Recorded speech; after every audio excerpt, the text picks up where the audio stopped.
Soda.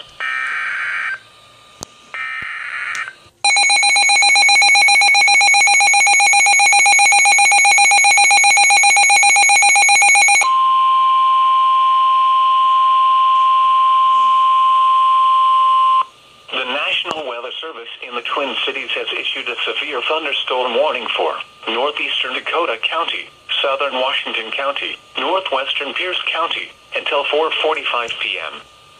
At 4:06 p.m., a severe thunderstorm was located over Inver Grove Heights, or 10 miles south of St. Paul, moving northeast at 30 miles per hour. Expected hazards include ping-pong ball-size hail. This is a radar-indicated threat.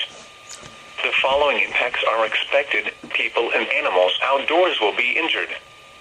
Expect damage to roofs, siding, windows, and vehicles. This severe thunderstorm will be near South St. Paul and St. Paul Park around 4:15 p.m. Cottage Grove around 4:20 p.m. Woodbury around 4:30 p.m.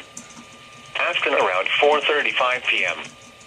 Other locations impacted by the severe thunderstorm include Cannock-in-Nick State Park, Newport, Afton State Park, Lake St. Croix Beach, Lakeland, Gray Cloud Township, St. Paul Park, St. Mary's Point, and Lakeland Shores. For your protection, move to an interior room on the lowest floor of a building. Prepare immediately for large hail and deadly cloud-to-ground lightning. Seek shelter inside a well-built structure. Stay away from windows,